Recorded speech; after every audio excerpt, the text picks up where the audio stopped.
Live किया जी है? कब 2 दिन बाद हो जाएगा? 5:30 बजे लाइव कर दो, ठीक है? लाइव कर दिया करो 5:30 बजे। आए हमने आए उससे कोई मतलब नहीं, समझा?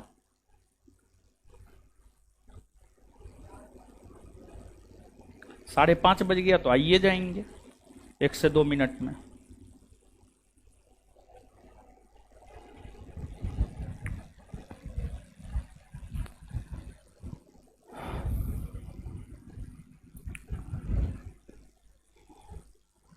क्या हाल चाल है? ठीक है। संभवतः बंगाल विभाजन और स्वदेशी आंदोलन के विषय में बता रहे थे, ऐसा ही ना है? हाँ।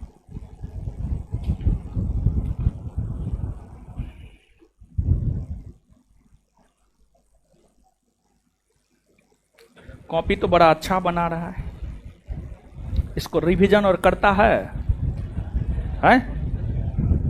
कि ऐसे ठूसनम भोजनम भैसम निंद्रम हो रहा है इन सब। खड़ा हो जाइए।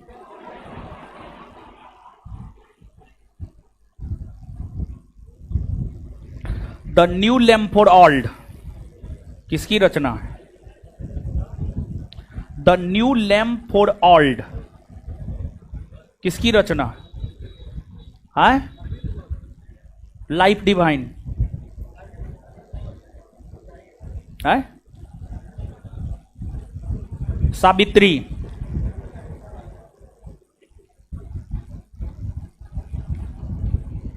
बंगाल विभाजन के समय बंगाल के लेफ्टिनेंट गवर्नर एंड्रयू फ्रेजर।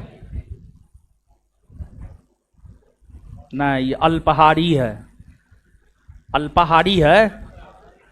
साम निंद्रा काक चेष्टा बको ध्यानम। हाँ ठीक है, गृह त्यागी। हाँ ठीक है, विद्यार्थी वाला गुण है, जवाब दे रहा है तो ठीक। चलिए, तो समझते हैं चीजों को। देखिए,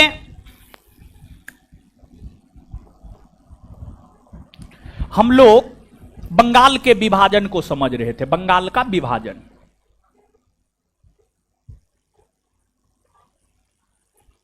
बंगाल का विभाजन, बंगाल का विभाजन जो हुआ है, बंगाल विभाजन जो हुआ है उसके पीछे रीजन क्या था, इसको आप समझिए। बंगाल विभाजन के तहत भारत में चल रहे राष्ट्रीय आंदोलन को अंग्रेज कमजोर करना चाहता था। बंगाल विभाजन के तहत भारत में चल रहे राष्ट्रीय आंदोलन को अंग्रेज कमजोर करना चाहता था। दूसरा, बंगाल विभाजन के जरिए कांग्रेस को कमजोर करना चाहता था। तीसरा, जो बंगाल का विभाजन हुआ है वह सांप्रदायिक आधार पर हुआ है, धर्म के आधार पर हुआ, हिंदू मुसलमान के आधार पर हुआ है। पिछले सेशन में हम आपको बताए हैं, अंग्रेजों ने घोषणा यह किया था कि बंगाल का विभाजन होगा प्रशासनिक आधार पर, लेकिन अंग्रेजों ने बंगाल का विभाजन किया सांप्रदायिक आधार पर, मतलब धर्म के आधार पर, हिंदू मुसलमान के आधार पर किया। तो बंगाल विभाजन के जरिए संप्रदायवाद को बढ़ावा देना चाहता था अंग्रेज। बंगाल विभाजन के जरिए संप्रदायवाद को अंग्रेज बढ़ावा देना चाहता था, संप्रदायवाद को अंग्रेज बढ़ावा देना चाहता था। मतलब हिंदू मुस्लिम कट्टरता को बढ़ावा देना चाहता था। इससे भी सरल मतलब हिंदू को मुसलमानों से लड़ाना चाहता था और मुसलमानों को हिंदुओं से लड़ाना चाहता था। संप्रदायवाद का मतलब यही होता है। हिंदुओं को मुसलमानों से, मुसलमानों को हिंदुओं से लड़ाना चाहता था अंग्रेज। तो जो बंगाल विभाजन है, बंगाल विभाजन जो अंग्रेजों ने किया, एक रीजन भारत के राष्ट्रीय आंदोलन को कमजोर करना, दूसरा कांग्रेस को कमजोर करना, तीसरा मुस्लिम संप्रदायवाद को बढ़ावा देना, तीसरा मुस्लिम संप्रदायवाद को बढ़ावा देना, ये सब बंगाल। इतना चाय मत लाया कीजिए, मर जाएंगे महाराज हम सवेरे। इतना लाया कीजिए, यानी 2 से 3 घोंट हो, ज्यादा नहीं, समझे। चाय और कोनो बढ़िया बात ना है। आप भरम में मत रहिए कि चाय कॉफी कोल्ड ड्रिंक की सब बढ़िया चीज है, एकदम न। चाय कोल्ड ड्रिंक कॉफी सब एकदम बढ़िया चीज ना है, ठीक है। नीचे से लिखिए, लिखिए, लिखिए नीचे से, इसी पॉइंट को लिखिए।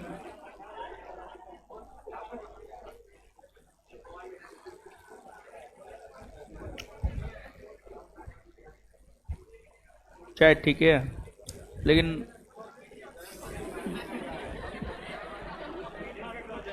ये लोग जाता है बोलता तुरंत दीजिए, थोड़ा सा ये और आग पे पकता, बाद बाकी सब ठीक।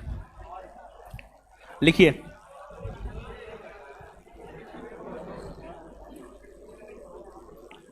बंगाल विभाजन, नीचे से लिखिए, जहां तक लिखे हमको पता है, हम यही पढ़ा रहे हैं, ठीक है। पिछले क्लास में तो पढ़ा है, याद है कहां तक बताएं। बंगाल विभाजन करने के पीछे, बंगाल विभाजन करने के पीछे, बंगाल विभाजन करने के पीछे अंग्रेजों के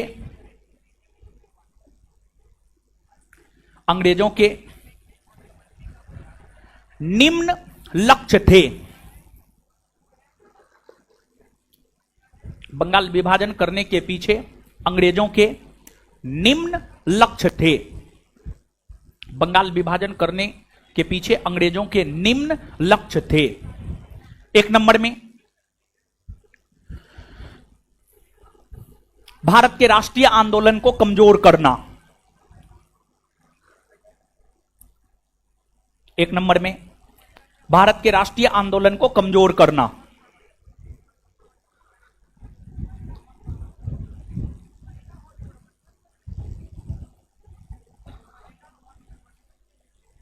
भारत के राष्ट्रीय आंदोलन को कमजोर करना। 2 नंबर में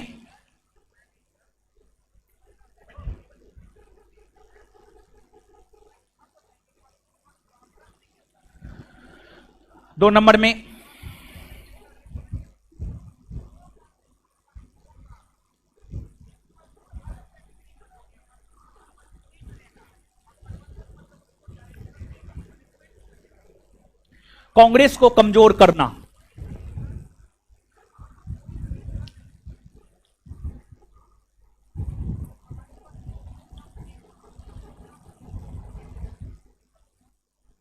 कांग्रेस को कमजोर करना।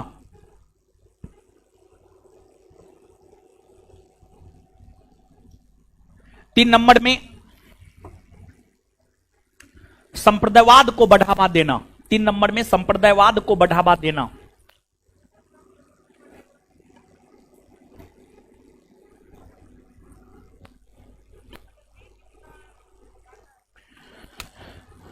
तीन नंबर में संप्रदायवाद को बढ़ावा देना।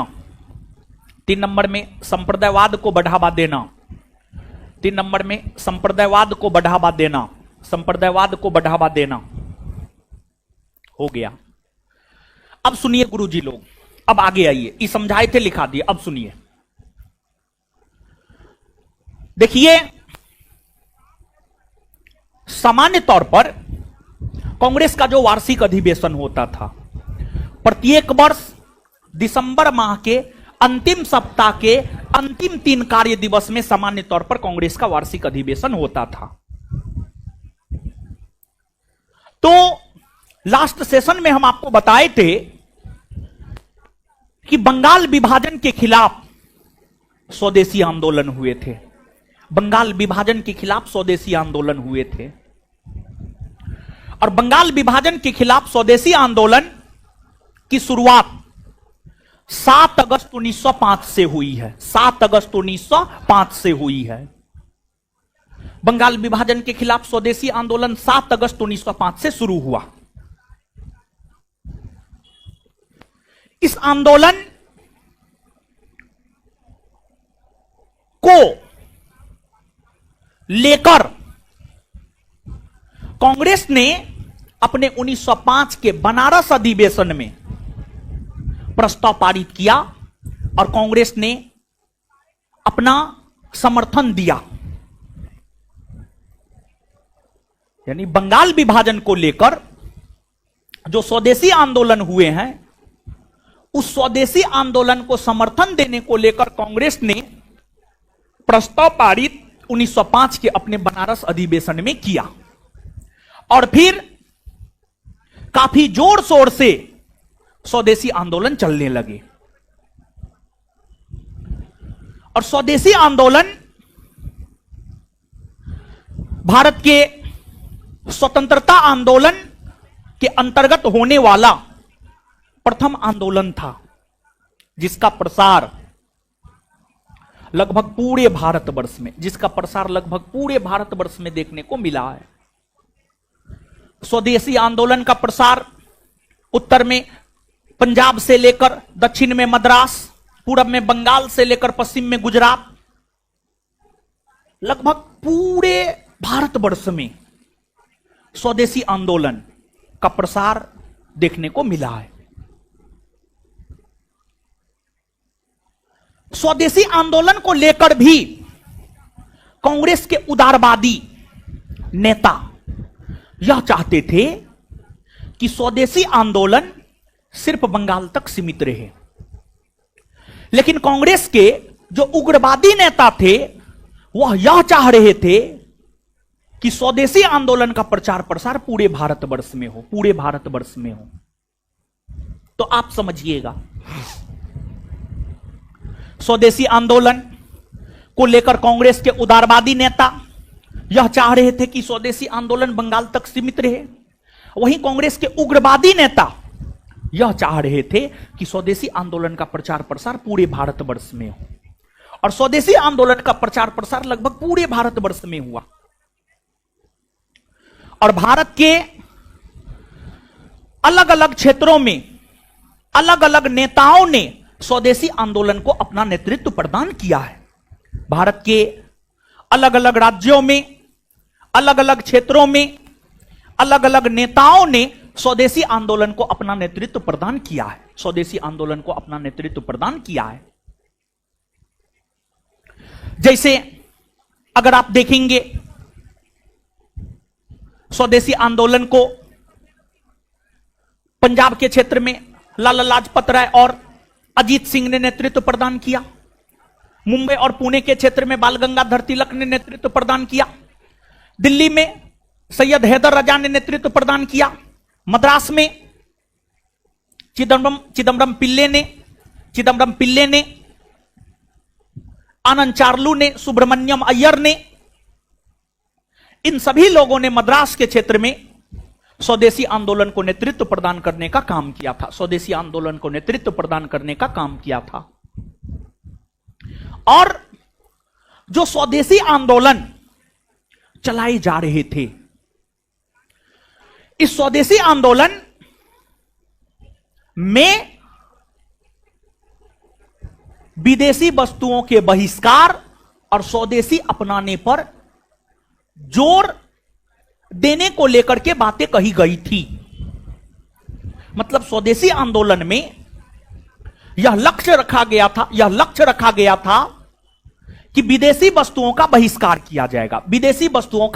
किया जाएगा और स्वदेशी अपनाने पर जोर दिया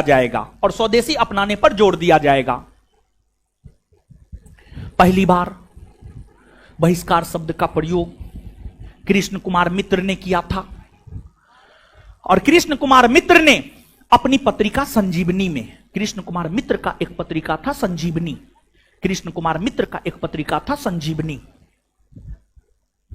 कृष्ण कुमार मित्र ने अपनी पत्रिका संजीवनी में, कृष्ण कुमार मित्र ने अपनी पत्रिका संजीवनी में, कृष्ण कुमार मित्र ने अपनी पत्रिका संजीवनी में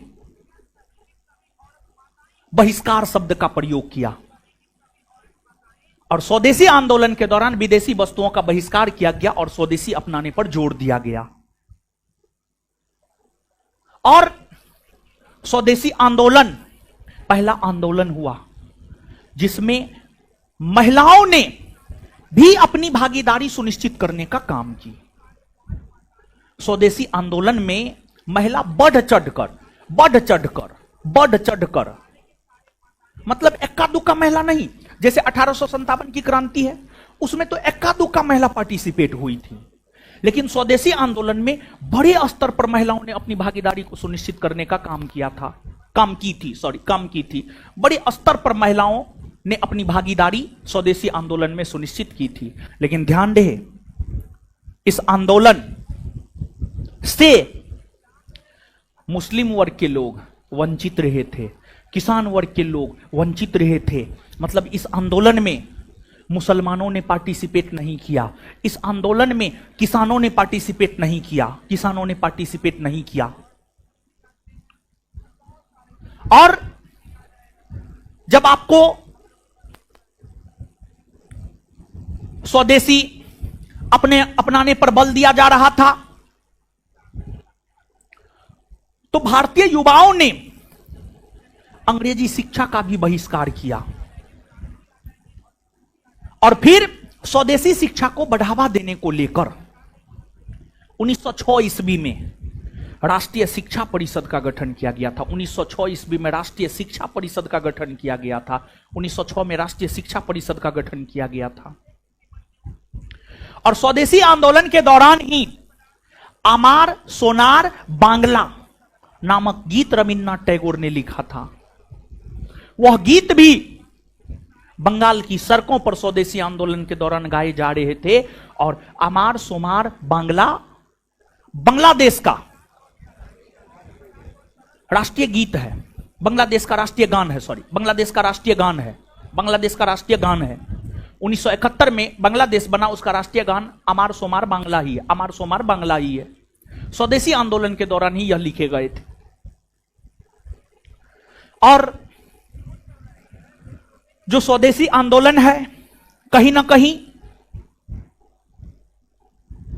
स्वदेशी वस्तुओं के उत्पादन में वृद्धि किया, स्वदेशी उत्पादन में वृद्धि किया।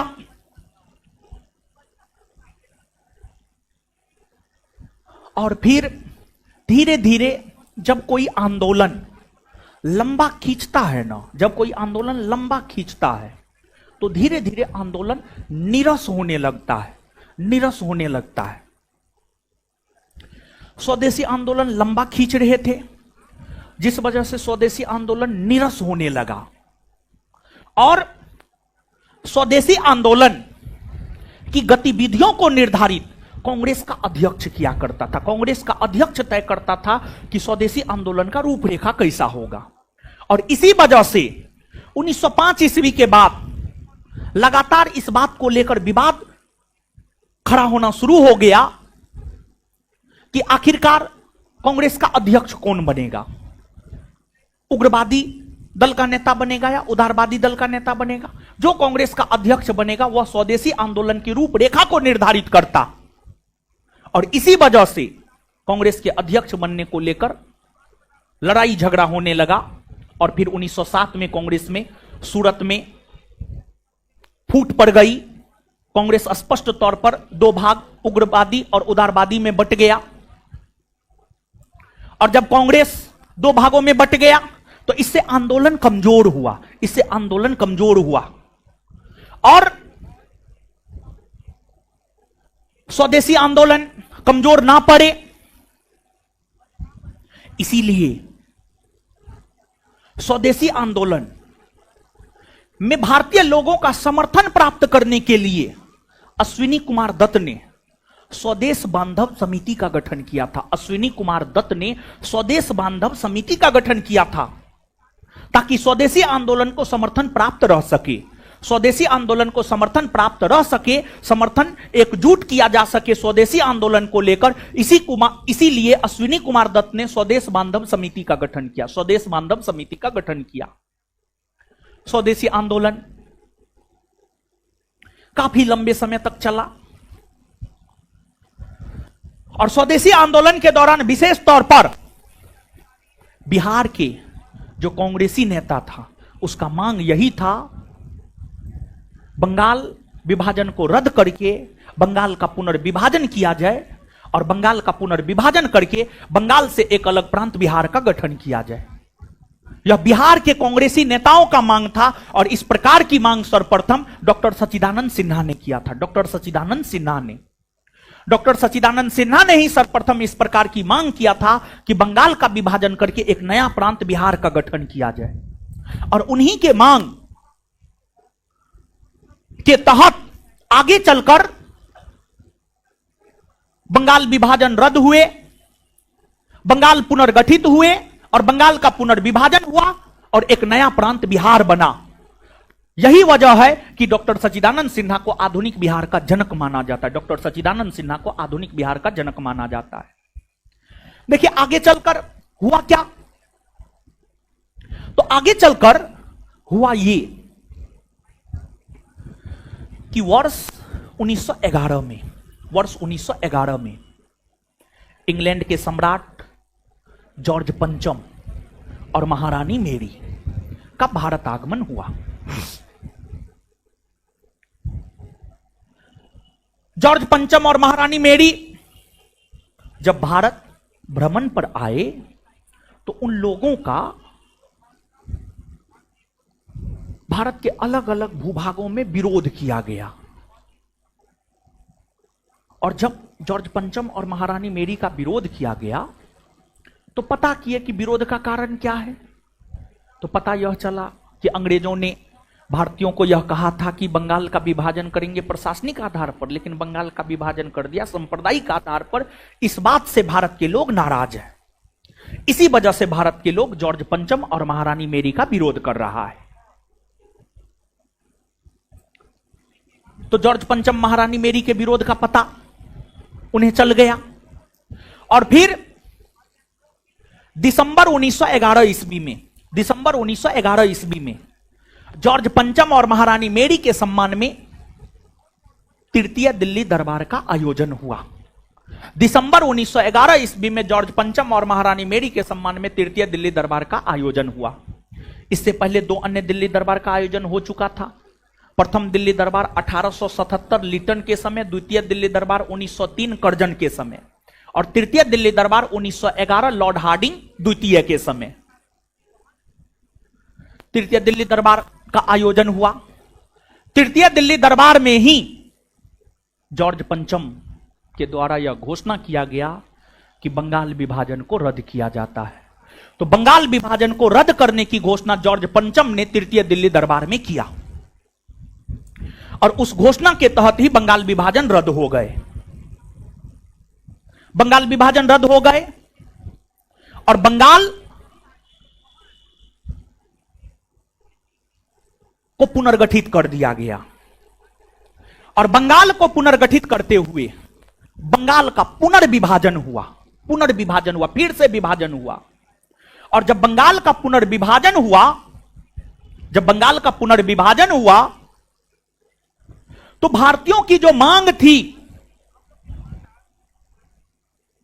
कि उड़ीसा और बिहार को मिलाकर एक अलग प्रांत बिहार बनाया जाए, भारतीयों की मांग को ध्यान में रखते हुए जब बंगाल का पुनर्विभाजन हुआ तो बंगाल को पुनर्विभाजित करते हुए भारतीयों के मांग को ध्यान में रखते हुए बिहार प्रांत के गठन करने की घोषणा की गई और 22 मार्च 1912 को बिहार प्रांत का गठन हुआ। और उस समय के बिहार में बिहार, झारखंड, ओडिशा तीनों हुआ करता था।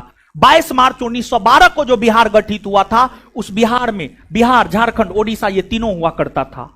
और 22 मार्च 1912 को बिहार गठित हुआ है। यही वजह है प्रत्येक वर्ष 22 मार्च को बिहार दिवस के रूप में मनाया जाता, बिहार दिवस के रूप में मनाया जाता है। तो अगर आप स्वदेशी आंदोलन की बात करेंगे तो स्वदेशी आंदोलन बंगाल विभाजन को रद्द करने के लिए प्रारंभ किया गया था। भले लंबा समय लगा, लेकिन बंगाल विभाजन रद्द हुआ और भारतीयों की जो मांग थी, भारतीयों की वह मांग भी पूरा हुआ।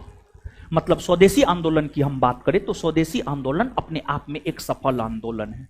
स्वदेशी आंदोलन अपने आप में एक सफल आंदोलन है। जैसे आप सरकारी नौकरी की तैयारी के लिए पटना आए हैं, तैयारी किए, एग्जाम दिए, सरकारी नौकरी लग गया, मतलब आपका पटना आना सफल हो गया। अगर ऐसा नहीं हुआ तो आपका पटना आना सफल नहीं हुआ, आपका पटना आना सफल नहीं हुआ। समझ गए? तो स्वदेशी आंदोलन कहीं ना कहीं अपने आप में एक सफल आंदोलन है।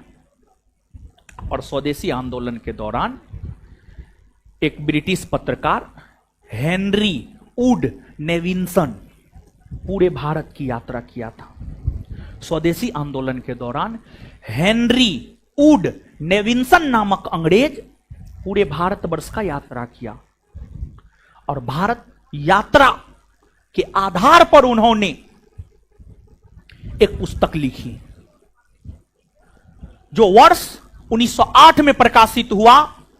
उस पुस्तक का नाम है the new spirit in India. The new spirit in India उस पुस्तक का नाम है।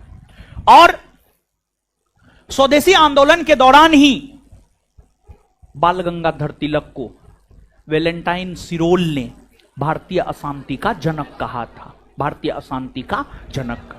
भले कुछ भी कहा, मतलब उससे नहीं है। भले लंबा समय लगा, मतलब उससे भी नहीं है। मतलब इस बात से है स्वदेशी आंदोलन सफल रहा। आप पटना में क्या करते हैं, इससे आपके समाज को कोई मतलब नहीं है, लेकिन आप सफल हुए हैं या नहीं हुए हैं, इससे आपके समाज को बहुत मतलब है। आप अगर सफल हो गए, आप लफुआ भी हैं, तो समाज अच्छा ही कहेगा, और अगर आप सफल नहीं हुए, अच्छे भी हैं, तो समाज आपको लफुआ ही कहेगा। समझे? तो मेन है उद्देश्य की पूर्ति, लक्ष्य की पूर्ति। समझे बात को? तो अब इसको लिखिए। चौथा पॉइंट नहीं लिखना है, चौथा पॉइंट हटाइए। हाँ, काट दीजिए ना उसको। ओ अच्छा ठीक। लिखिए गुरुजी लोग।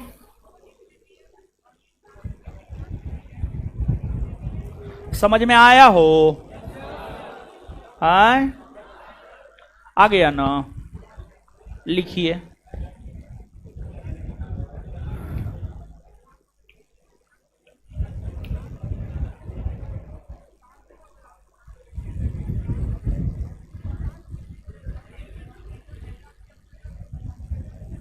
कांग्रेस ने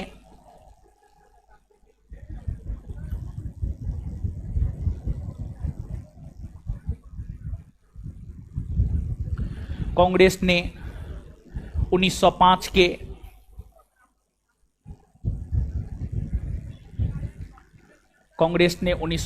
के बनारस अधिवेशन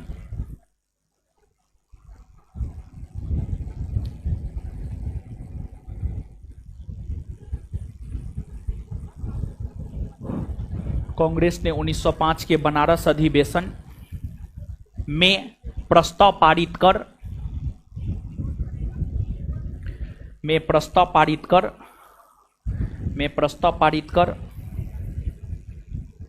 स्वदेशी आंदोलन को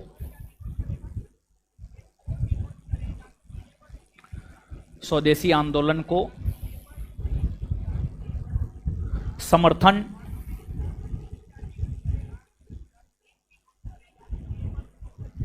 स्वदेशी आंदोलन को समर्थन दिया।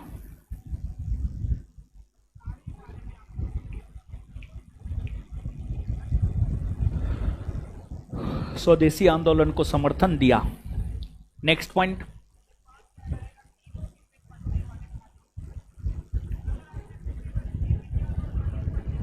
कृष्ण कुमार मित्र ने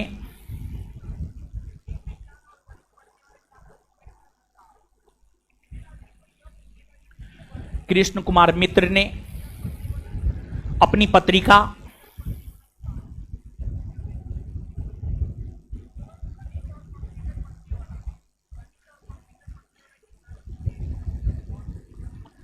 कृष्ण कुमार मित्र ने अपनी पत्रिका संजीवनी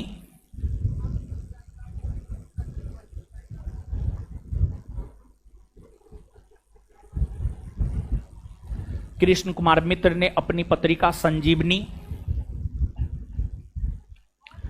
कृष्ण कुमार मित्र ने अपनी पत्रिका संजीवनी में पहली बार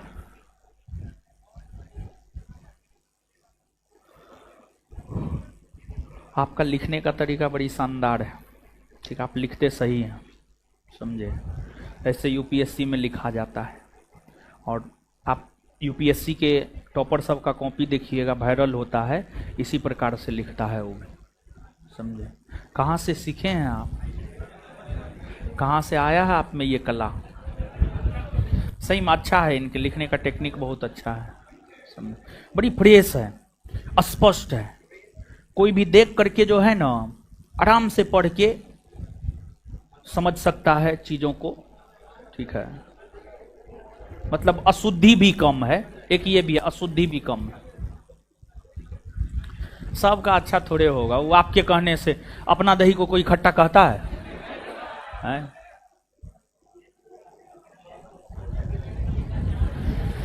कृष्ण कुमार मित्र ने अपनी पत्रिका संजीवनी में पहली बार बहिष्कार शब्द का प्रयोग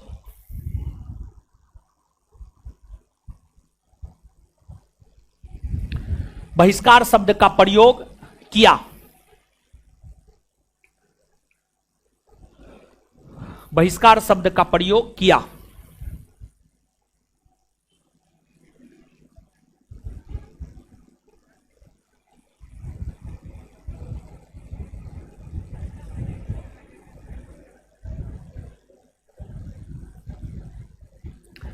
बहिष्कार शब्द का प्रयोग किया।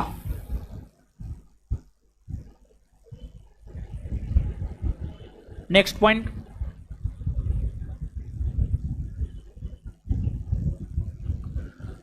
स्वदेशी आंदोलन के दौरान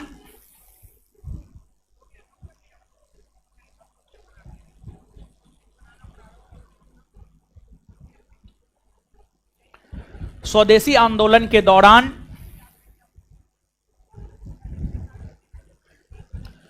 विदेशी वस्तुओं का बहिष्कार किया गया।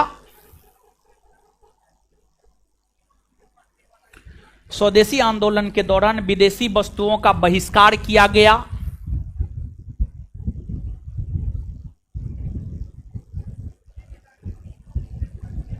और स्वदेशी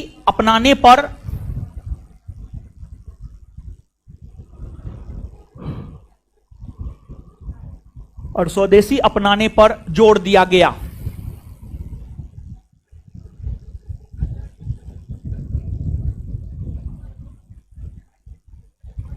और स्वदेशी अपनाने पर जोर दिया गया। नेक्स्ट पॉइंट, अगला पॉइंट लिखिएगा।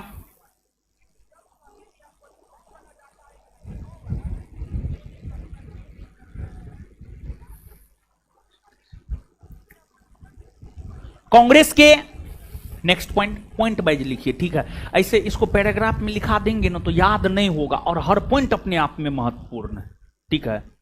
कांग्रेस के उदारवादी विचारधारा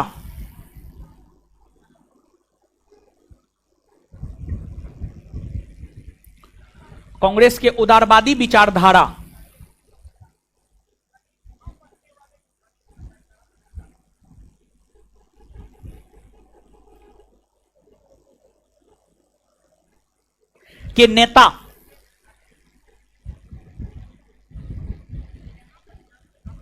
स्वदेशी आंदोलन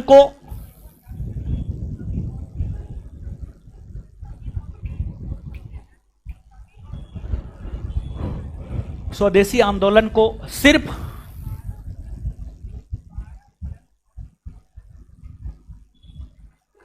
बंगाल तक सीमित रखना चाहता था।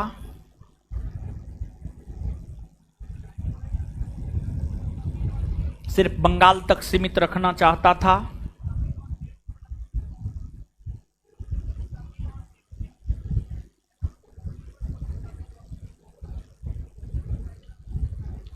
सिर्फ बंगाल तक सीमित रखना चाहता था,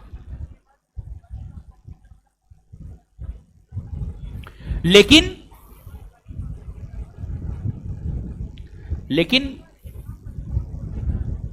उग्रवादी विचारधारा के नेता,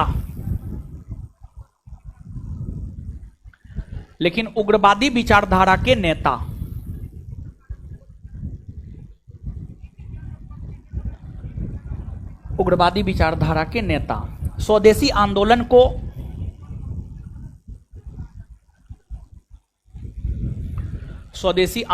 को पूरे भारतवर्ष में फैलाना चाहता था। पूरे भारतवर्ष में फैलाना चाहता था और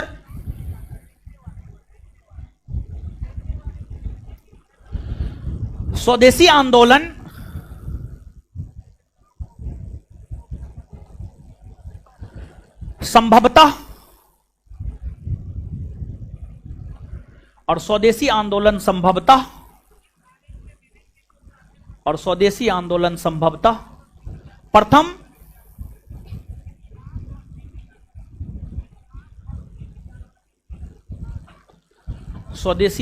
संभवतः प्रथम राष्ट्रीय आंदोलन था।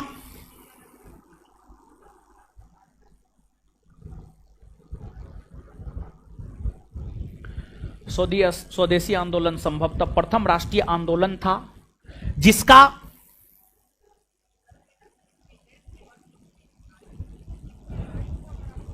जिसका प्रसार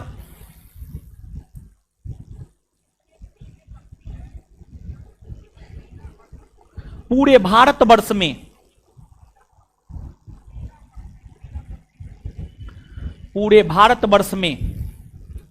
देखने को मिलता है।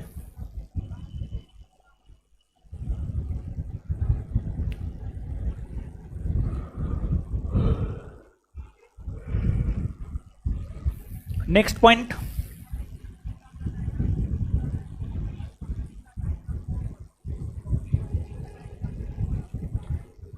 पंजाब के क्षेत्र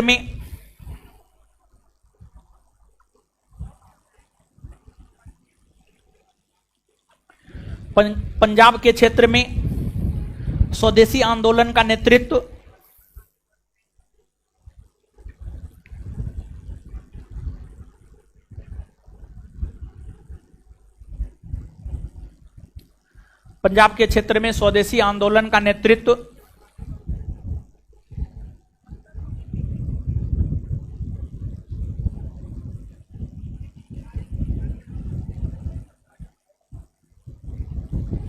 लाला लाजपत राय और अजीत सिंह ने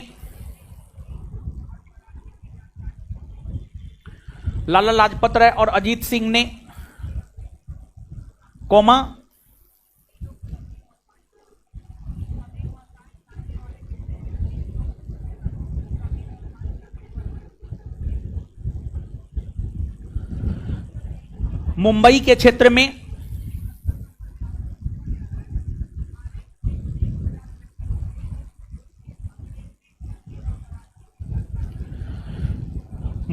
क्षेत्र में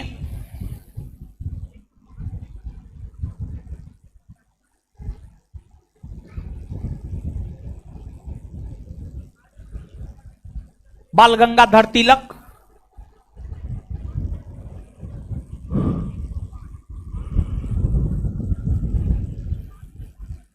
मुंबई के क्षेत्र में बाल गंगाधर तिलक, दिल्ली के क्षेत्र में सैयद हैदर रजा,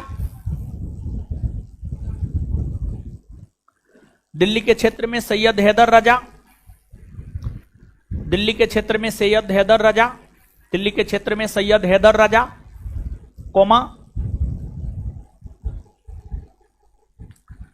बंगाल के क्षेत्र में बिपिन चंद्र पाल,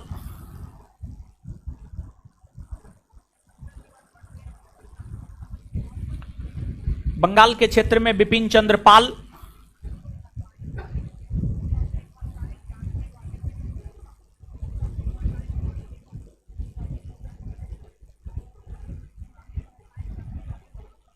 पाल।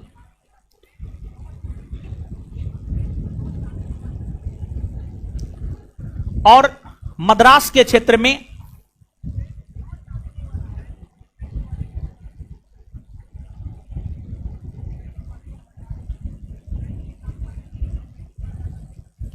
चिदम्बरम पिल्ले ने किया। और मद्रास के क्षेत्र में चिदम्बरम पिल्ले ने किया, बोर्ड पे लिख रहे हैं हम।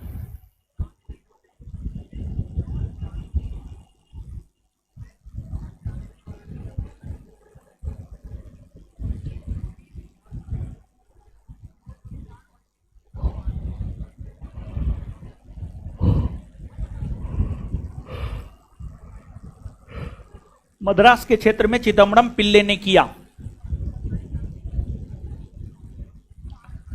Full stop.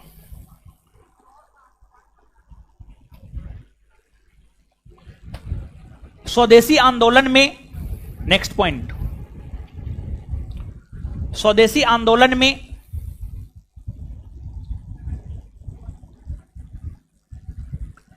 स्वदेशी आंदोलन में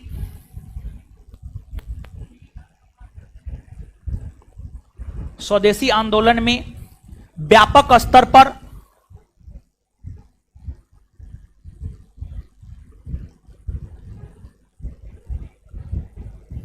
स्वदेशी आंदोलन में व्यापक स्तर पर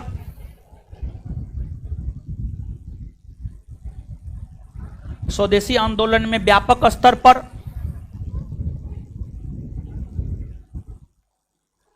महिलाओं ने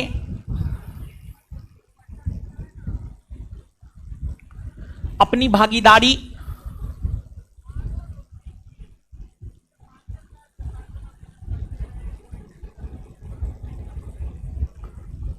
सुनिश्चित की। स्वदेशी आंदोलन में व्यापक स्तर पर महिलाओं ने अपनी भागीदारी सुनिश्चित की। नेक्स्ट पॉइंट,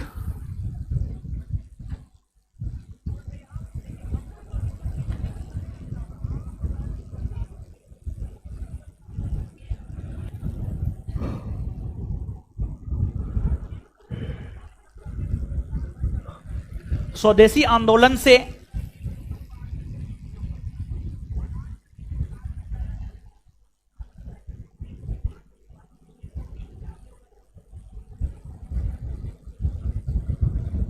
किसान और मुस्लिम वर्ग के लोग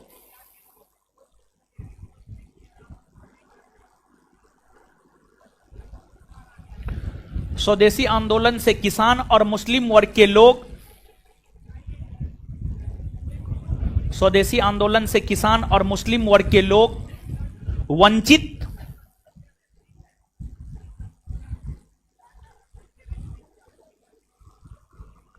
रहे।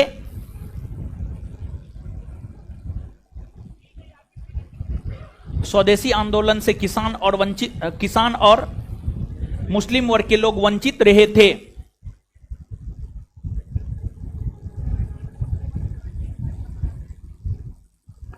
नेक्स्ट पॉइंट,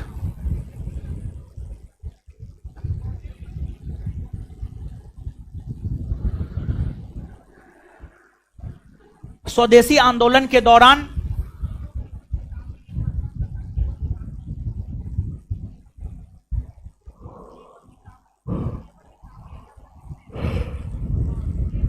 स्वदेशी आंदोलन के दौरान समर्थन जुटाने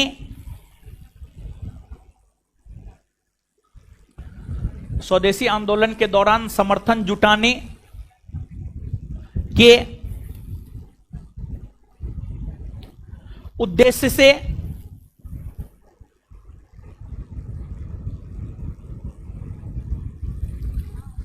अश्विनी कुमार दत्त ने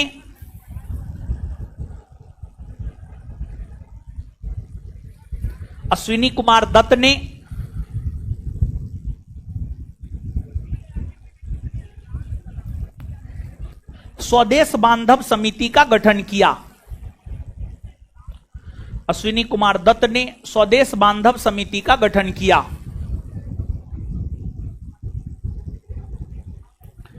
अश्विनी कुमार दत्त ने स्वदेश बांधव समिति का गठन किया।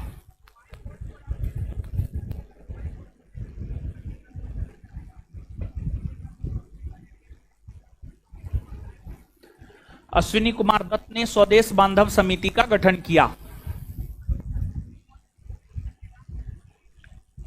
नेक्स्ट पॉइंट,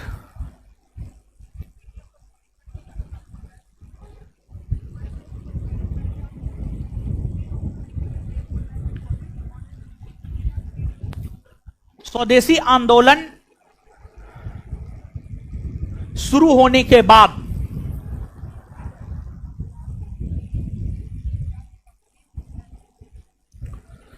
स्वदेशी आंदोलन शुरू होने के बाद बंगाल में स्थापित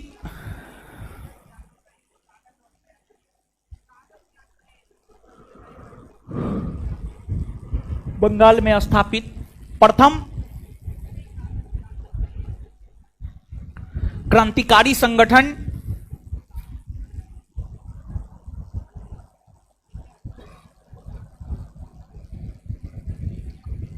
अनुशीलन समिति था। प्रथम क्रांतिकारी संगठन अनुशीलन समिति था।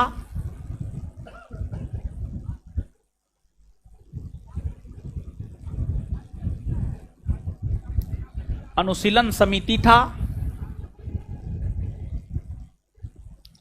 अनुशीलन समिति था।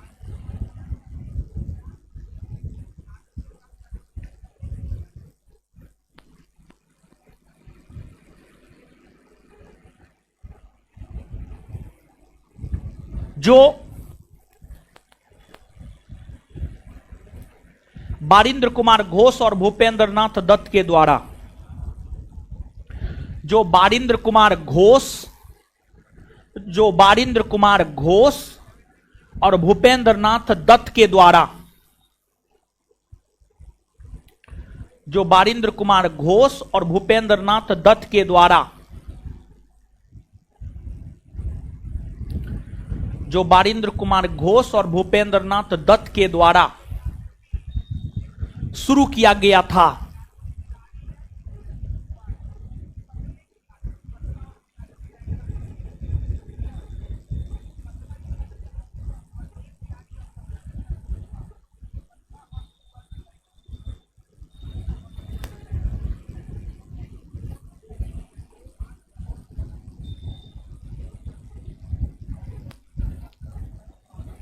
Full stop.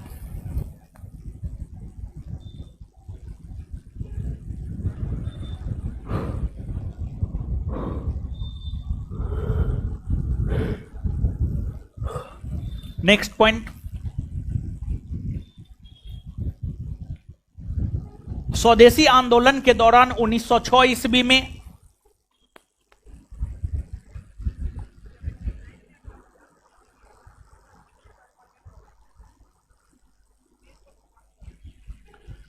स्वदेशी आंदोलन के दौरान 1906 ईस्वी में राष्ट्रीय शिक्षा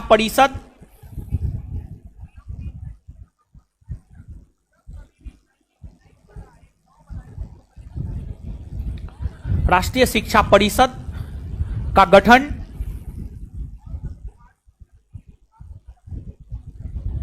किया गया था।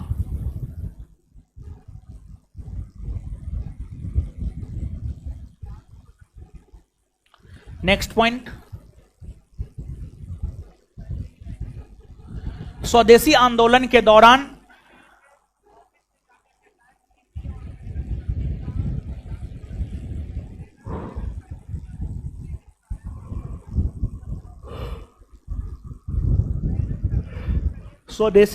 के दौरान हेनरी वुड नेविंसन नामक अंग्रेज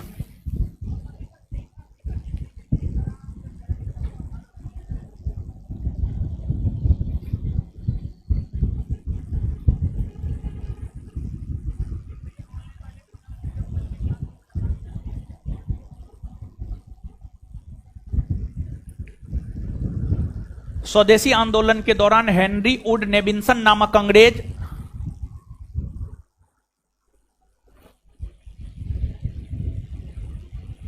हेनरी वुड नेविंसन नामक अंग्रेज पूरे भारतवर्ष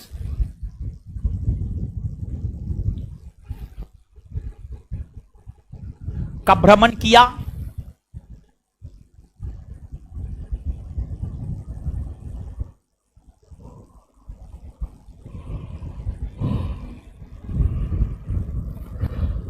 पूरे भारतवर्ष का भ्रमण किया और उन्होंने 1908 ईस्वी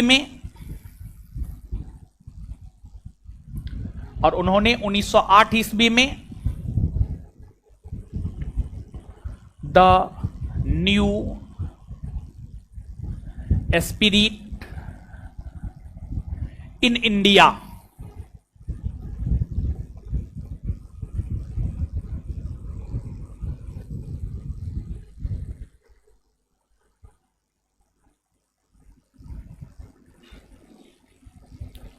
और उन्होंने 1908 ईस्वी में the new spirit in India, यहां लिखा हुआ है the new spirit in India नामक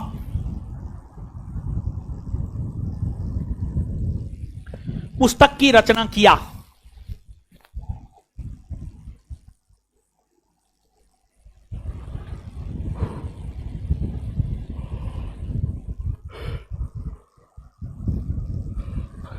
नेक्स्ट पॉइंट, इस आंदोलन के दौरान ही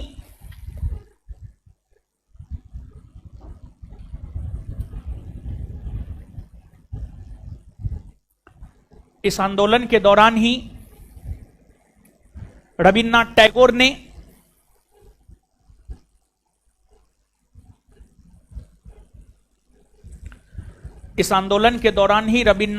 ने अमार सोमार बांग्ला, इस आंदोलन के दौरान ही रविन्द्रनाथ टैगोर ने अमार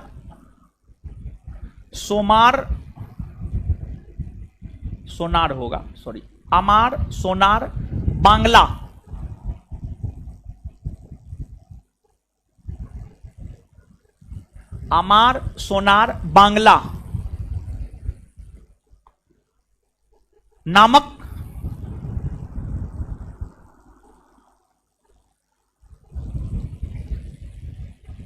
गीत की रचना किया। अमार सोनार बांग्ला नामक गीत की रचना किया, जो आगे चलकर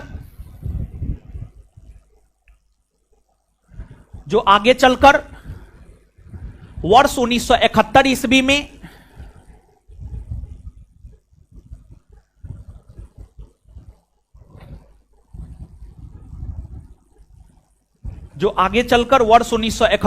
में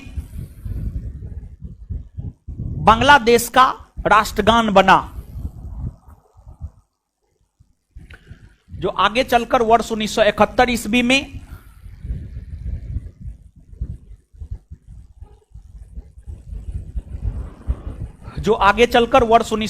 ईस्वी में बांग्लादेश का राष्ट्रगान बना। नोट देकर लिखिएगा, संभवतः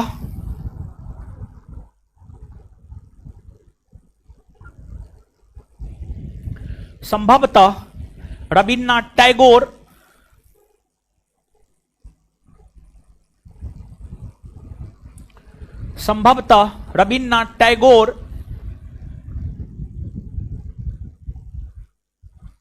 एकमात्र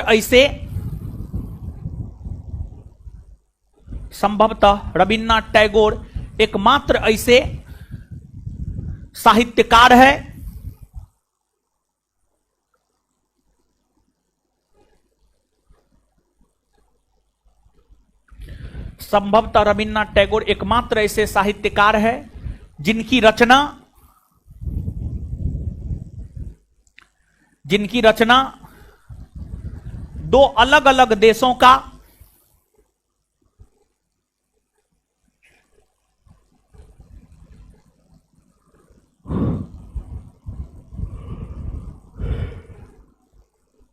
जिनकी रचना दो अलग अलग देशों का राष्ट्रगान बना है।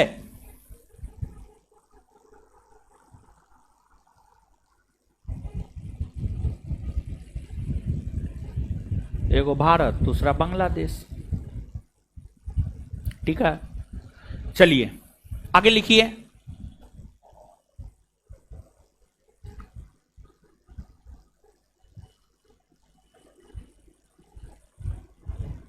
दिल्ली दरबार, हेडिंग मारिए तृतीय दिल्ली दरबार, हेडिंग मारिए तृतीय दिल्ली दरबार,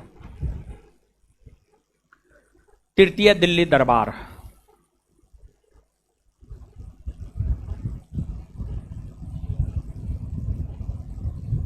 डैश देकर इसका आयोजन 12 दिसंबर 1911 ईस्वी को, इसका आयोजन 12 दिसंबर 1911 ईस्वी को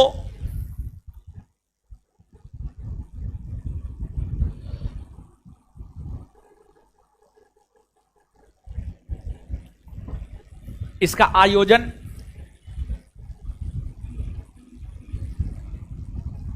12 दिसंबर 1911 ईस्वी को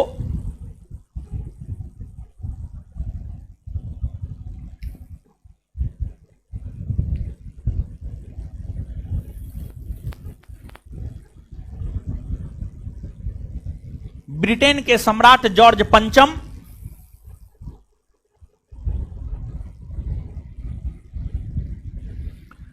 ब्रिटेन के सम्राट जॉर्ज पंचम, ब्रिटेन के सम्राट जॉर्ज पंचम और महारानी मेरी, ब्रिटेन के सम्राट जॉर्ज पंचम और महारानी मेरी, ब्रिटेन के सम्राट जॉर्ज पंचम और महारानी मेरी के सम्मान में हुआ।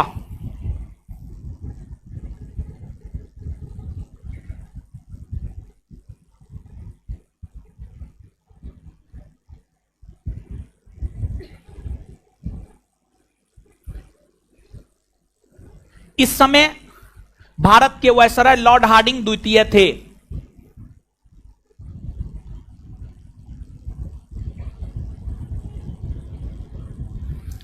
इस समय भारत के वायसराय लॉर्ड हार्डिंग द्वितीय थे।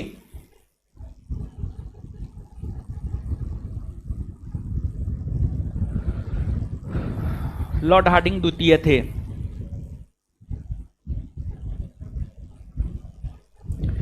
इस दिल्ली दरबार में ही, उसी में लिखिएगा, इस समय भारत के वायसराय लॉर्ड हार्डिंग द्वितीय थे।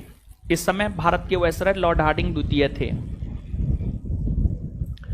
इस दिल्ली दरबार में ही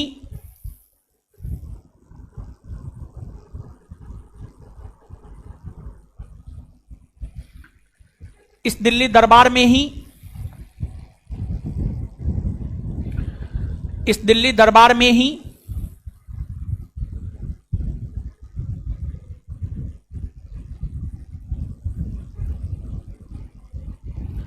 इस दिल्ली दरबार में ही बंगाल विभाजन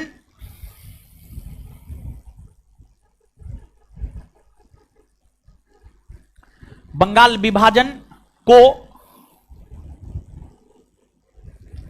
रद्द करने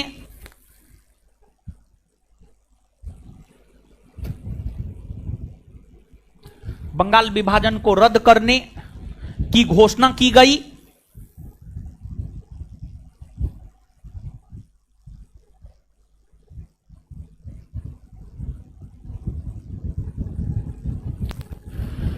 बंगाल विभाजन को रद्द करने की घोषणा की गई। बंगाल विभाजन को रद्द करने की घोषणा की गई।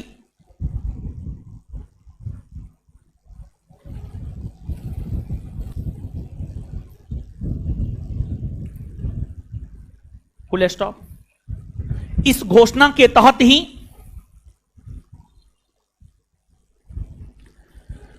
इस घोषणा के तहत ही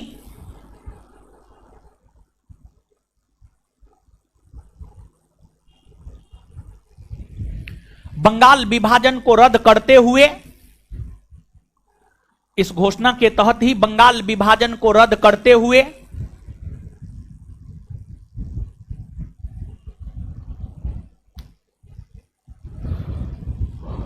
इस घोषणा के तहत ही बंगाल विभाजन को रद्द करते हुए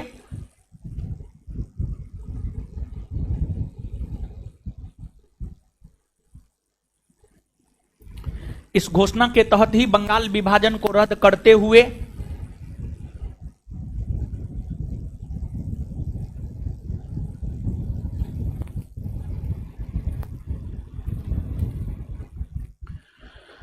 बंगाल को पुनर्गठित कर दिया गया।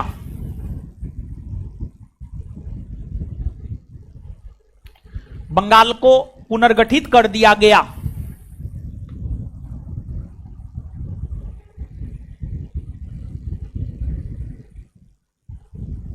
Full stop.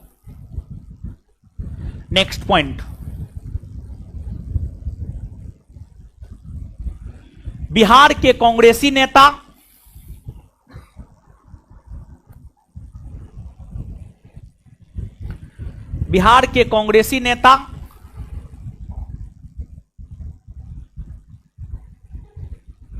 डॉक्टर सच्चिदानंद सिन्हा ने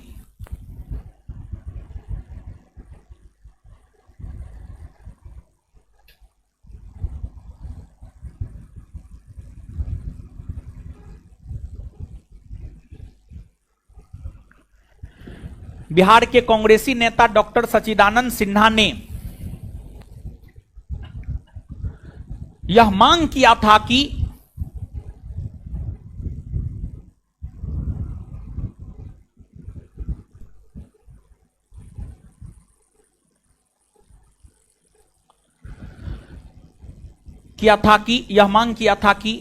बंगाल को विभाजित कर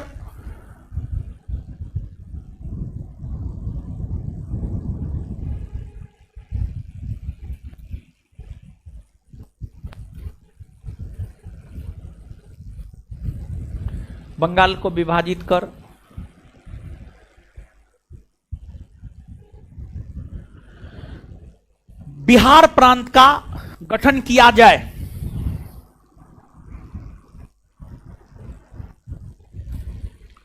बिहार प्रांत का गठन किया जाए।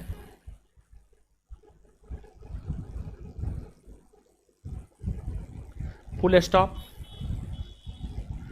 उन्हीं के मांग को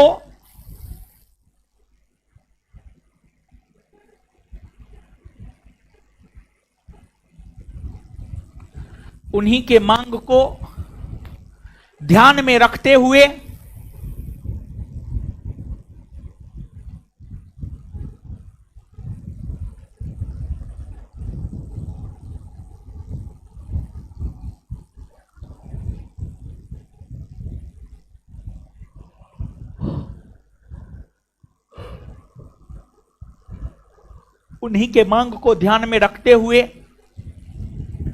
तृतीय दिल्ली दरबार में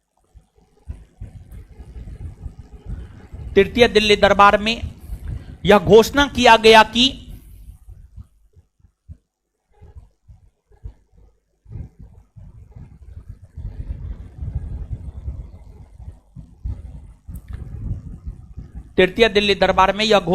गया कि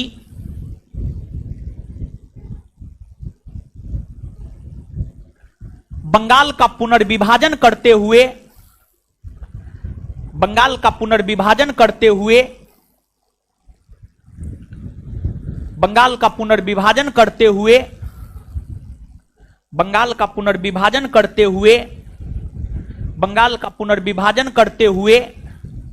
बिहार प्रांत का गठन बंगाल का पुनर्विभाजन करते हुए बिहार प्रांत का गठन बंगाल का पुनर्विभाजन करते हुए बिहार प्रांत का गठन किया जाएगा।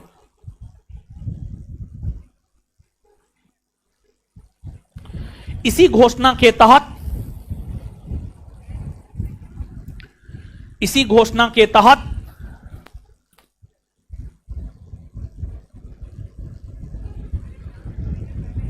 बंगाल से पृथक होकर इसी घोषणा के तहत बंगाल से पृथक होकर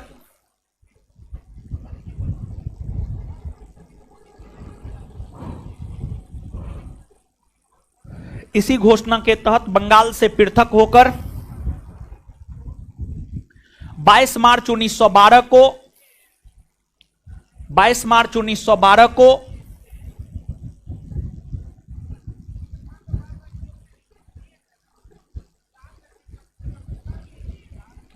22 मार्च 1912 को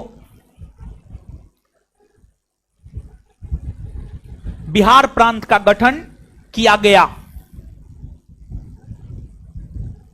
बिहार प्रांत का गठन किया गया। बिहार प्रांत का गठन किया गया। इसलिए प्रत्येक वर्ष 22 मार्च को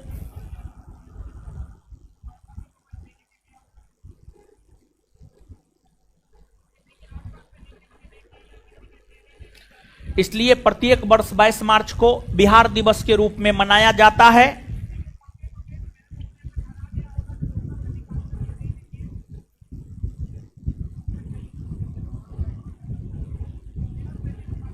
फुल स्टॉप। सच्चिदानंद सिन्हा को उसी में सच्चिदानंद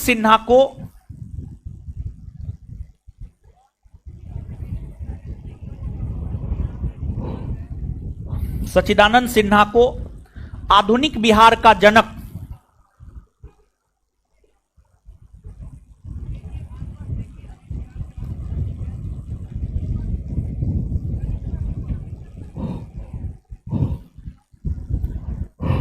सच्चिदानंद सिन्हा को आधुनिक बिहार का जनक माना जाता है।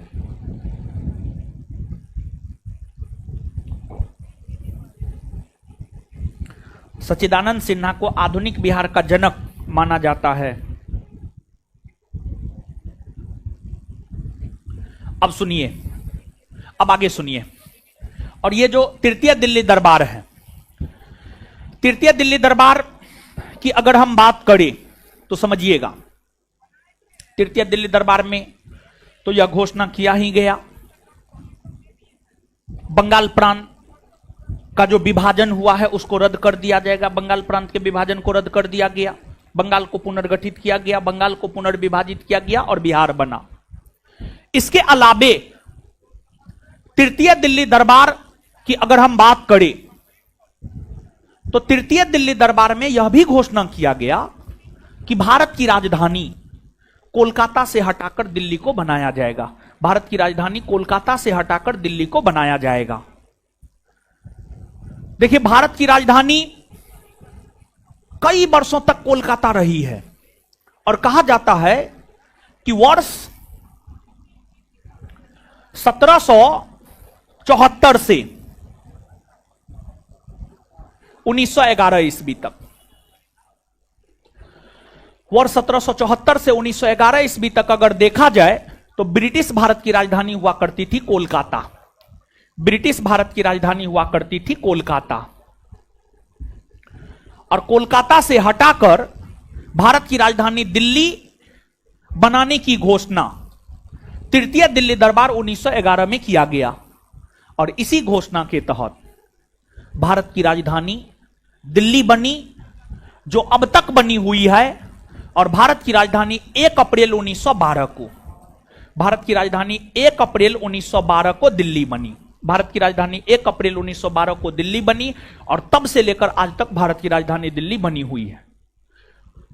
और देखिए, जो शासक वर्ग के लोग होते हैं वो राजधानी नगर में रहते हैं। जैसे बिहार के मुख्यमंत्री नीतीश कुमार जी नालंदा के हैं लेकिन रहते हैं राजधानी पटना में। भारत के प्रधानमंत्री श्री नरेंद्र मोदी जी गुजरात के हैं लेकिन रहते हैं दिल्ली में। तो शासक वर्ग के लोग सामान्यतः राजधानी नगर में रहते हैं। तो जब ब्रिटिश भारत की राजधानी कोलकाता हुआ करती थी तो वायसराय कोलकाता में रहा करता था, लेकिन जब राजधानी दिल्ली बन गई तो अब वायसराय दिल्ली में रहने लगे। तो अब आप देखिएगा, जब भारत की राजधानी दिल्ली बन गई तो उस समय वायसराय थे हार्डिंग द्वितीय, वायसराय थे हार्डिंग द्वितीय। और जब बिहार बंगाल से पृथक होकर बंगाल से पृथक होकर बिहार बना था तो उस समय में भी वायसराय थे हार्डिंग द्वितीय। ये चैप्टर तो हम आपको पढ़ाए हैं हो। हार्डिंग द्वितीय का कालखंड 1910 से 1916 है। हार्डिंग द्वितीय वायसराय के पद पर 1910 से 1916 तक रहे हैं। 1912 में 22 मार्च 1912 को बंगाल से अलग बिहार हुआ है, तो उस समय वायसराय थे हार्डिंग द्वितीय। और 1 अप्रैल 1912 को भारत की राजधानी दिल्ली बनी है, तो उस समय में भी वायसराय थे हार्डिंग द्वितीय। अब हार्डिंग द्वितीय पहले तो कोलकाता में था, राजधानी दिल्ली हो गया, तो हार्डिंग द्वितीय जो है अपना बोरा बिस्तर समेटकर दिल्ली चला गया। और कहा जाता है कि जब लॉर्ड हार्डिंग द्वितीय अपना बोरा बिस्तर समेटकर कोलकाता से दिल्ली जा रहा था, जब हार्डिंग द्वितीय वायसराय हार्डिंग द्वितीय अपना बोरा बिस्तर समेटकर कोलकाता से दिल्ली जा रहा था, तो दिल्ली में जब वो प्रवेश करने वाला था ना, तो उन पर बम फेंका गया। हार्डिंग द्वितीय पर बम किसने फेंका? तो हार्डिंग द्वितीय पर बम फेंका भारत के क्रांतिकारियों ने। भारत के क्रांतिकारी अंग्रेजों को डराना चाहता था। वायसराय का पद सबसे ऊंचा पद था और उसी पर बम फेंक दिया गया, मतलब वही सुरक्षित नहीं है, तो अन्य ब्रिटिशर्स, अन्य अंग्रेज कहां से सुरक्षित है? और जब ब्रिटिश यानी अंग्रेजों के मन में एक भय बैठ जाएगा, एक डर बैठ जाएगा, तो अंग्रेज भारत छोड़ने लगेगा। यह मनसा था भारतीय क्रांतिकारियों के द्वारा। जो हार्डिंग द्वितीय पर बम फेंका गया है, उसके पीछे यही मनसा था, अंग्रेजों को डराना। हार्डिंग द्वितीय पर बम फेंका, उस बम कांड में हार्डिंग द्वितीय बच गए, लेकिन उस बम कांड को लेकर भारत के क्रांतिकारियों पर मुकदमा चलाया गया, जिस मुकदमा को इतिहास में दिल्ली षड्यंत्र केस कहा जाता है। और अगर आप दिल्ली षड्यंत्र केस की बात करेंगे तो दिल्ली षड्यंत्र केस के अंतर्गत 4 भारतीय को फांसी की सजा दी गई थी। 4 भारतीय को फांसी की सजा दी गई थी दिल्ली षड्यंत्र केस में। अवध बिहारी, बाल मुकुंद, मास्टर अमीरचंद और बसंत बिस्वास, ये 4 भारतीय क्रांतिकारियों को दिल्ली षड्यंत्र केस में फांसी दिया गया था। जबकि दिल्ली बम कांड में तो हार्डिंग द्वितीय बच गया था, उसको तो कुछ हुआ नहीं। और वायसराय हार्डिंग द्वितीय पर बम फेंकने की योजना रास बिहारी बोस बनाया था। रास बिहारी बोस हार्डिंग द्वितीय पर बम फेंकने की योजना बनाया था। और जब दिल्ली षड्यंत्र केस में रास बिहारी बोस का नाम आने लगा, भारत छोड़कर जापान चले गए। कहां चले गए? जापान। और जापान और ब्रिटेन दोनों एक दूसरे का धूर विरोधी था। जैसे भारत पाकिस्तान दोनों एक दूसरे का धूर विरोधी है, फ्रांस ब्रिटेन दोनों एक दूसरे का धूर विरोधी है, वैसे ही ब्रिटेन का धूर विरोधी हुआ करता था जापान। तो जापान चले गया और जापान से देश की आजादी के लिए क्रांतिकारी आंदोलन को संचालित करते रहे। ऐसा नहीं कि जापान चले गए हाथ पे हाथ धर के बैठे हुए थे, नहीं। जब तक जीवित रहे रास बिहारी बोस, तब तक देश की आजादी के लिए लगातार काम करते रहे, विदेशी सरजमी पर बैठकर भी। समझ गए? लिखिए,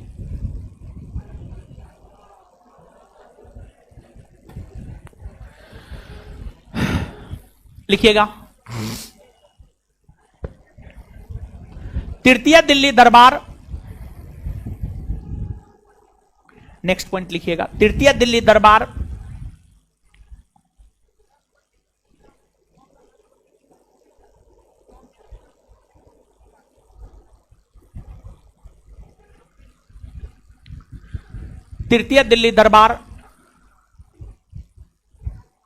तृतीय दिल्ली दरबार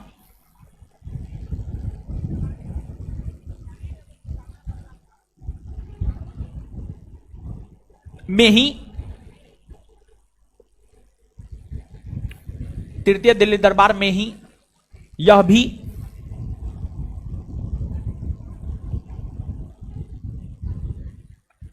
घोषणा किया गया कि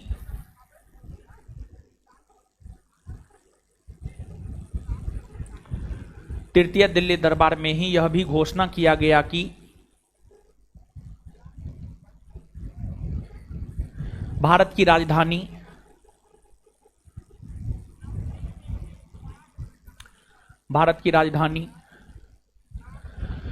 कोलकाता से स्थानांतरित कर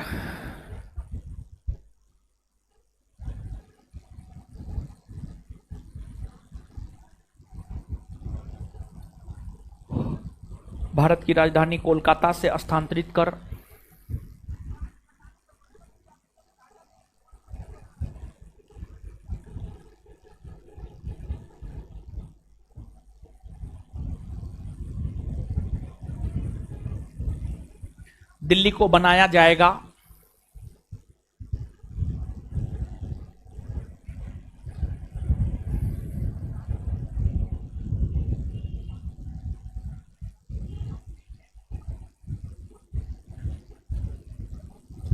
इसी घोषणा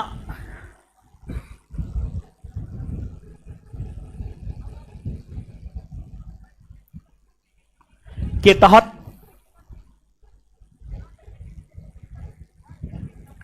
1 अप्रैल 1912 को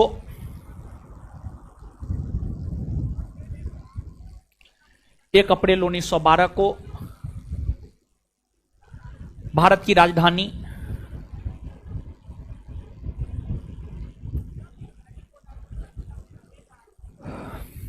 की राजधानी दिल्ली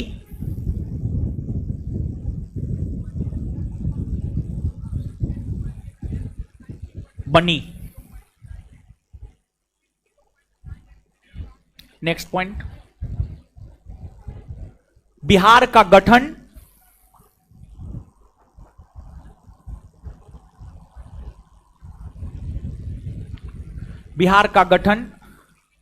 और भारत की राजधानी दिल्ली बनने के समय बिहार का गठन और भारत की राजधानी दिल्ली बनने के समय बिहार का गठन और भारत की राजधानी दिल्ली बनने के समय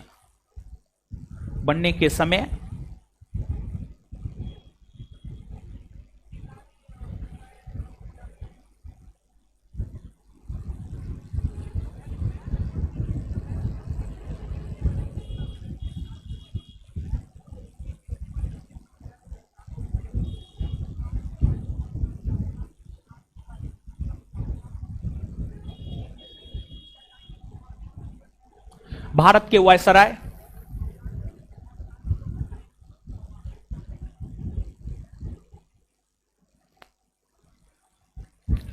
लॉर्ड हार्डिंग द्वितीय थे।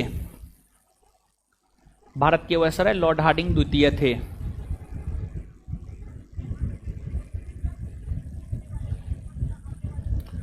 नेक्स्ट पॉइंट,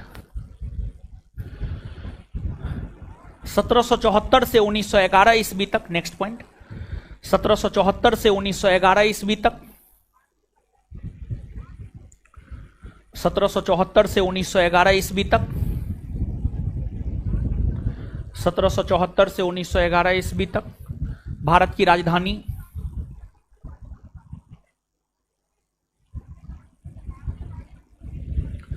सत्रह सौ चौहत्तर से 1911 ईस्वी तक 1774 से 1911 ईस्वी तक भारत की राजधानी कोलकाता रही है।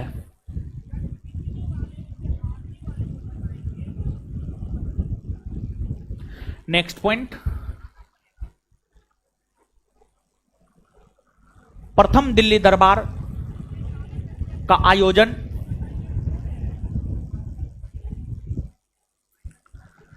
प्रथम दिल्ली दरबार का आयोजन 1877 ईस्वी में, प्रथम दिल्ली दरबार का आयोजन 1877 ईस्वी में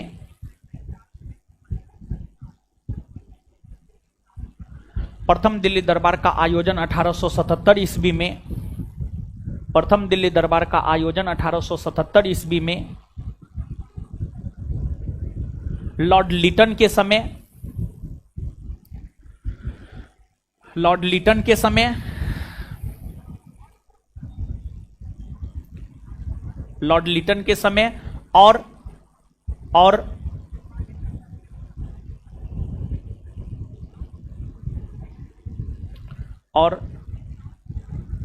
द्वितीय दिल्ली दरबार का आयोजन 1903 ईस्वी के समय 1903 ईस्वी में और द्वितीय दिल्ली दरबार का आयोजन 1903 ईस्वी में और द्वितीय दिल्ली दरबार का आयोजन 1903 ईस्वी में और द्वितीय दिल्ली दरबार का आयोजन 1903 ईस्वी में और द्वितीय दिल्ली दरबार का आयोजन 1903 ईस्वी में 1903 ईस्वी में लॉर्ड कर्जन के समय और द्वितीय दिल्ली दरबार का आयोजन 1903 ईस्वी में लॉर्ड कर्जन के समय हुआ है। और जब भारत में क्रांतिकारी आंदोलन पढ़ाएंगे ना तो वहां पर दिल्ली षड्यंत्र केस बताएंगे और लिखाएंगे, यहां पर दिल्ली षड्यंत्र केस नहीं लिखाएंगे। ठीक है, भारत में क्रांतिकारी आंदोलन जब हम लोग अभी भी पढ़ा जा सकता है, भारत में क्रांतिकारी आंदोलन हाँ अभी भी पढ़ा जा सकता है, लेकिन सामान्य तौर पर हम असहयोग आंदोलन पढ़ाने के बाद भारत में क्रांतिकारी आंदोलन पढ़ाते हैं। तो असहयोग आंदोलन पढ़ाने के बाद जब हम आपको क्रांतिकारी आंदोलन पढ़ाएंगे तो उसके बाद जो है इसकी चर्चा हम आपके साथ करेंगे, दिल्ली षड्यंत्र केस। ठीक है, तो अब गुरुजी लोग जितना समझाए हैं लिखाए हैं, पढ़िए फटाक से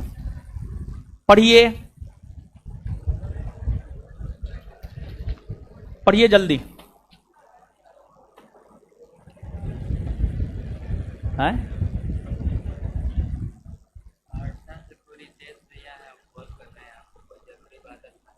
अच्छा ठीक,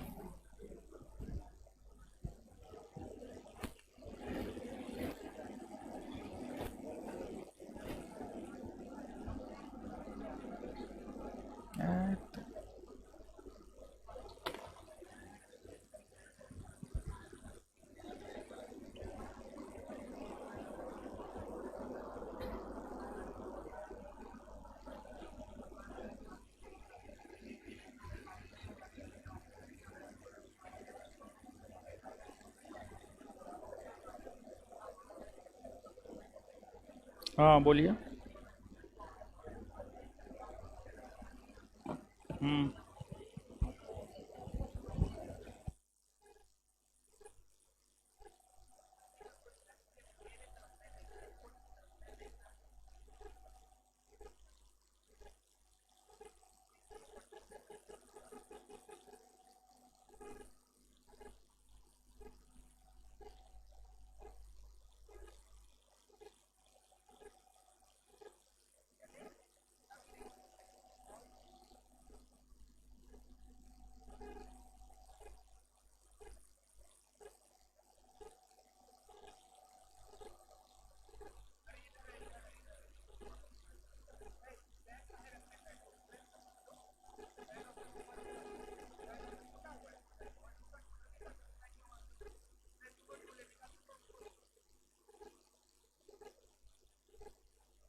है पढ़ लिए, जो पढ़ रहा है पढ़िए रहा, जो नहीं पढ़ रहा है बोल रहा हाँ बारे बहादुर सब। पढ़िए जल्दी।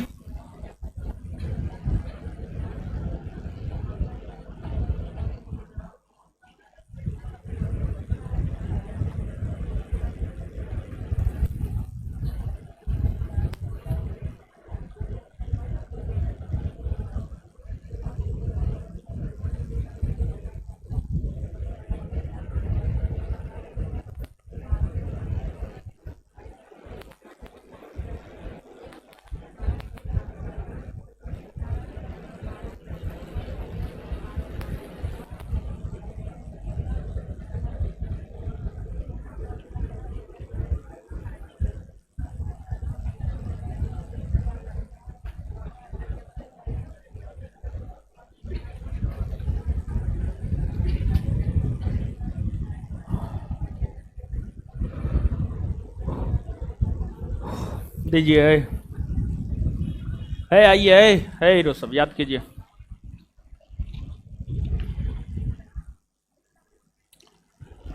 बंगाल विभाजन करने के पीछे अंग्रेजों के निम्न लक्ष्य थे। पहला, दूसरा, तीसरा। बंगाल विभाजन करने के पीछे अंग्रेजों के निम्न लक्ष्य थे। उसमें पहला, दूसरा, तीसरा। कांग्रेस ने अपने किस अधिवेशन में स्वदेशी आंदोलन को समर्थन दिया? 1905 के। संजीवनी किसकी पत्रिका है? कृष्ण कुमार मित्र। संजीवनी किसकी पत्रिका है? संजीवनी किसकी पत्रिका है? और संजीवनी में किस पत्रिका में पहली बार बहिष्कार शब्द का प्रयोग किया? किसमें बहिष्कार शब्द का प्रयोग सर्वप्रथम किस पत्रिका में किया गया? कांग्रेस के कौन से विचारधारा के लोग स्वदेशी आंदोलन को सिर्फ बंगाल तक सीमित रखना चाहते? उदार। कौन इसका प्रसार पूरे भारतवर्ष में कर? उग्रवादी ना। और इसका प्रसार पूरे भारतवर्ष में हुआ है ना। पंजाब के क्षेत्र में स्वदेशी आंदोलन का नेतृत्व किसने किया? पंजाब के क्षेत्र में,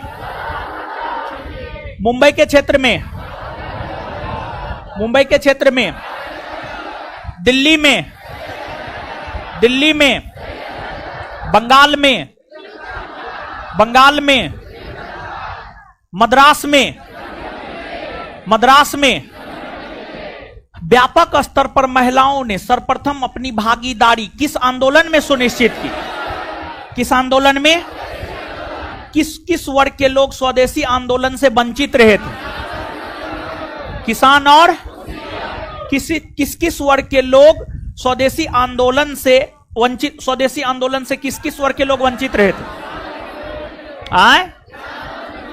स्वदेशी आंदोलन के दौरान स्वदेश बांधव समिति का गठन किसने किया? किसने किया?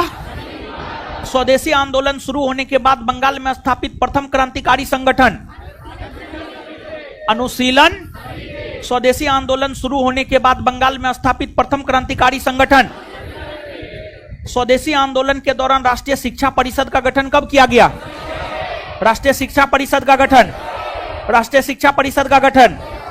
स्वदेशी आंदोलन के दौरान किस अंग्रेज ने पूरे भारतवर्ष का यात्रा किया? Henry would. Henry would. स्वदेशी आंदोलन के दौरान किस अंग्रेज ने पूरे भारतवर्ष का भ्रमण किया? Henry would. The new spirit in India किसकी रचना है? Henry would. स्वदेशी आंदोलन के दौरान रविन्द्रनाथ टैगोर ने कौन गीत की रचना किया था? आमार सोनार। किसके द्वारा रचित गीत दो देशों का राष्ट्रगान है? तृतीय दिल्ली दरबार का आयोजन ब्रिटेन के किस सम्राट के स्वागत में हुआ था? जॉर्ज पंचम और महारानी मेरी। तृतीय दिल्ली दरबार का आयोजन ब्रिटेन के किस सम्राट के सम्मान में हुआ था? इस समय भारत के वायसराय कौन थे? किस दिल्ली दरबार में बंगाल विभाजन को रद्द करने की घोषणा की गई? तृतीय दिल्ली। बंगाल का विभाजन कर बिहार का गठन कब हुआ है? 22 मार्च 1900। 22 मार्च 1900। बंगाल का विभाजन कर बिहार का गठन कब हुआ है? बिहार दिवस कब मनाया जाता? आधुनिक बिहार का जनक। भारत की राजधानी कोलकाता से हटकर दिल्ली बनाने की घोषणा किस दिल्ली दरबार में की गई? भारत की राजधानी दिल्ली कब बनी है? 1 अप्रैल 1900।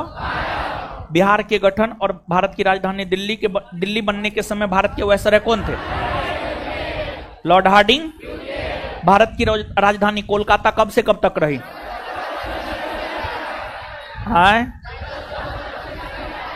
प्रथम दिल्ली दरबार का आयोजन कब हुआ है? किसके समय? द्वितीय का आयोजन कब हुआ है? किसके समय? लॉर्ड। क्लियर है? चलिए ठीक है, इससे आगे हम लोग अगले क्लास में मिलेंगे। धन्यवाद सभी लोगों का। लड़की लोग निकलिए तो।